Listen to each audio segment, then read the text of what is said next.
So when I kicked off my campaign, I used the words, "We need change, we can do better." The reason I run is the current leadership is failing us. It's Democratic Party leadership. Republican Party is struggling mightily with coming up with candidates that the public will accept. And after the 2014 election, I committed to running. And I'm an old school doctor, so I meet you if you're my patient. If you want me to be your doctor, I'm there with you the whole way. I'll see you in and out of the hospital. I'll go with you, the whole way. And it really strengthens you and prepares you, I think, for really the rigors of office and life, to see people's courage on a routine basis. I mean, people get up and they're nearing the end of their life, and they're hopeful and they're cheerful and they're positive in their attitude, and they're so courageous. And so when you sit there and say to yourself, I think I should seek public office, and obviously governor is the highest office in the state. If they're not afraid to get up and live, how can I be afraid to run if I really believe I'm the right person? In terms of technical preparation, I'm a small business guy. We have the last physician-owned, one of the last physician-owned private businesses in the state in oncology. Learned a tremendous amount in terms of how to make business work, and it comes down to empowering the frontline employees, training them, paying them well, turning them loose, letting them carry the load, skinning down the administration, getting rid of layers of management. We can't afford that. Having the right leadership, having the right computer system, the right IT. And I think those small business lessons are invaluable to reforming the bureaucracy, which is a huge, huge issue. I've done a lot of work with charitables and nonprofits, led boards, led campaigns, board member, but also a trench guy. I'm a trench guy, so I've been there and I've taken care of people, dental screening, medical screening for dental work, and feeding people, and some of the mission work. And what I've learned there is we're really, really good at rescue, and we're really, really bad at turning people's lives around so they can become productive citizens again. And you only learn that by doing a lot of charitable work. And so what we need to do from both a welfare state sector and from a charitable sector is create synergistic programs that turn people's lives around. And finally, medical politics. Lots of experience in medical politics. County Medical Society president. Lots of interaction in Salem. Medical Association president of the state. Lots of involvement with Salem and Washington, D.C. on public health, medical payment reform. And then when I was the Oregon Medical Association president, I was tasked to, together with 3 of my past presidents, to meet with four trial lawyers and to come up with liability reform. We've been promised that by Governor Kitzhaber as part of supporting healthcare reform. So we hammered out over a year's time, first in the nation legislation on liability reform, which is really patient safety and early disclosure, and able to go through the arduous political process of getting our membership to support it, our board of trustees, and so lots of practical political experience. So I think those are probably the keys to preparing me to be governor. Right now we have a $70 billion all funds budget. We have about $18 billion that is 18 to 19 billion that's general funds. I think right now what we need to do more than anything is probably get as much as we can out of the money that we have. I think that's where we start, is as going into being a governor, a newly elected governor. If we can really free up some of that money that is really just being chewed up in process, we can then use that to do things like get some PERS support out into the counties, into the educational system, and hopefully some money for educational reform, and again for infrastructure and such. I think that at the end of the day, we have to decide, are we going to stick with what we have, which is an income tax and a property tax, or is there some interest in moving to a different form of taxation? Or going into repeatedly said they're not going to have a third-legged stool, there will be no sales tax. So no one's going to attempt to go there. That'll be voted down in an instant, and nor do I think that's the way we should go. But again, I think the initial push would be to try to get a lot more for the money.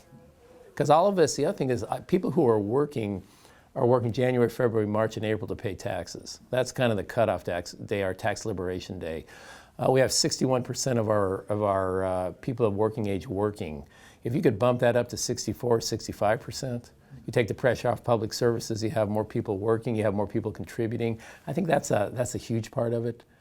Is more wealth in the businesses, more people working, less people needing social services. I think that's a key to start with. What I would do is I would say the better way to go about it, when you look at the recent federal report on does minimum wage raise, doesn't that get people out of poverty? Probably not. I think what a lot of people would say is tax credits are a good thing. So people that work would get a tax credit that would give them more income. Maybe cutting the tax rate on people that are making less than $15 an hour, maybe get rid of that first bracket, the 0 to 3,300. I think a lot could be done if we come up with affordable child care for young people, because affordable high-quality child care makes it easier to have two people working. And in the ideal world, you don't have to have two people working while you're raising children, but as a start, to have good quality child care is a good thing that's affordable. I think if you put your efforts there, I think you'll be better off. The concern about the raising the minimum wage is, again, good businesses that are productive and successful, they pay their workers way more than the minimum wage. And businesses that are struggling, it's not clear that they necessarily can. And if people lose their job as a result of a business being unsuccessful or going to more rapid automation, I think that's more negative.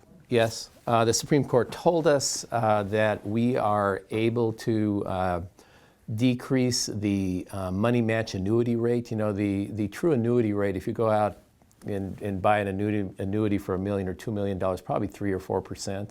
State tends to give closer to 7 or 8% because they want to be generous. You can't afford that at the present time. And Oregon is pretty much unique in not requiring many of these state employees to contribute to the retirement plan. The average in the nation is around the low 20% of employee contributions to the retirement plan. There are a lot of our workers that are at zero, and there's some states as high as 45%, 46%. Don't want to go there, but right off you think about that 6% set aside for the independent retirement account, and that money could certainly, or part of that money could certainly be applied to support the retirement system. The Supreme Court has said those two things are okay. I think pretty much spiking where you work all kinds of crazy overtime the last couple of years of your career has pretty much been gotten rid of. So I think that part is taken care of. The state Supreme Court, and on a moral basis, is clear that what's been promised has to be paid. And those are the immediate things that can be done. Well, I believe in following the law of the people. So the Oregonians have voted that they want a death penalty, so we will have a death penalty as long as the citizens want it. If the citizens change their mind, then it's in the hands of the citizens. So if I'm governor right now, we have a death penalty. I would have met with them every day, and I would have shut the door and said that we have to have an agreement. You can't not have an agreement. I mean, you don't have the legal authority to impose an agreement, but you do everything you can, and you weigh in with your personality. Really, that's all you can do, and see if people will respond, and then you find the mechanisms that you do have within state government, and maybe get some federal assistance. But I think it's power of personality and power of effort, and you don't get tired. So really, you'd say we're meeting at 7 o'clock. You say, well, we can't leave this room. 1 day, 2 day, 3 days. The advantage of being a doctor is you really can go on 36, 48 hours. 60 hours if you need to. You just keep going until people are tired of being there. And please come to an agreement because we want to go home. What I like about what's happened so far is we actually took care of patients before the Affordable Care Act and the CCL movement who didn't have insurance. So in our practice, we would take care of 12, 15 patients a month with cancer and blood disease that didn't have insurance. Comes out to about 150, 180 patients a year, which comes out to about $500,000 in donated staff and materials at very basic reimbursement rates. And we're able to leverage about $1 million in free pharmaceuticals actually to give to people. So now we have about one a month. And from someone who took care of people that were uninsured, it's a good thing. The negative is the reason it's so unaffordable is we're now paying for what was donated, and it wasn't cost shifted. I never cost shifted. I never got $500,000 more, nor did insurance, nor did pharma get more money because they donated drugs. And so now we're paying for that as a society. Also, when people didn't have insurance, a lot of times they would pretty much accept whatever you gave them. And darn it, when they have insurance, they go, well, I need to be treated like everybody else, and it's not just what you can give me. I do this. So I think the struggle as a society is, how do we pay for it? And that's why premiums are going up, and we face that. And again, what it really argues is two things. One is we need to get richer. We need to have more people working, contributing, and that labor participation rate. And as the last governor said, we got to be healthier. Now, I'm very interested in, I'm studying now the Massachusetts reform because they were so successful. And what they really did, and I don't have all the details, but I'm learning about it, and I plan on discussing this at the OEA convention because I've agreed to speak there, and I really want to present something that's meaningful. It looks like in Massachusetts what they did was, in addition to increasing funding, which was a carrot, they have a board that oversees education reform that was independent of the political process, almost like the Federal Reserve is kind of independent of the political process on the banking sector. So you have that. A lot more decision-making authority is in the hands of the administration and the principal in terms of authority and control. The teachers the new teachers have to pass testing. They would have, in order to teach, they would have testing 4th, 8th, and 10th grade that would be testing that people agree with that is important to know to advance yourself in life, and educators can figure that out. So you need to come up with some state testing. You need to do that anyway. I mean, honestly, you need to do that. And then finally, they had a charter school movement within the public sector, so it wasn't so threatening. So they did build in competition within the public sector. As I look at now, No Child Left Behind, it looks like they were kind of trying to pattern Massachusetts in a way, but I think they got the curriculum all wrong, and they got the testing all wrong, because people hate the curriculum and hate the testing. And the other thing they did was, it looks like if you get too far away from local to where you know the people that are doing this with you, people will reject it, because it is quite a change, So when it's your state coming to your local school districts, there's a closeness there that's different than Washington coming in. This testing that we were doing now under, the national requirement is absolutely rejected, And I think now I heard that Governor Brown has got 6 groups working on how to implement the latest federal reform. I'd be very interested in looking at, again, before the current federal movement on testing, what was working out there in society and what states were having success in preparing their students, and can't we just kind of go with that? Well, again, you do what you can to allow natural resource use. I mean, you have private land and you have state lands, and the federal government's going to be the federal government. I think you work with them and you do the best you can. I know that in the Klamath water, the last throes of the Klamath water solution, that Representative Walden suggested that part of the compromise would be to transfer some federal forest lands to the state, and that was a complete non-starter. So they're really holding on to that tightly. I think what you do is within a balanced way, a scientific way, environmentally appropriate way, you got to allow harvesting of timber. My wife and I bought some 80 acres came up for sale. Someone went bankrupt behind our house in Salem, and we actually purchased that. And then she took she's a city person who grew up in the city, and she took the OSU course, and they taught about timber, and it's a crop, and you harvest it, and that kind of thing. And she said, most city people don't know anything about this. It really opened my eyes. And she said, you see the pictures of the managed forest versus a, quote, wild one, and how nice that is and stuff. And so I think there's a lot of education. I think there's a lot of mileage to be made there. I think better air transportation to the small cities is key. When I talk to young people, I say to nurses, would you work in Klamath? Would you work in Baker City? Would you work in Pendleton? They go, yeah, I could work there, but I got to be able to get in and out. I can't be isolated out there. I think really working on that regional air system till we can get some kind of fast transport is key.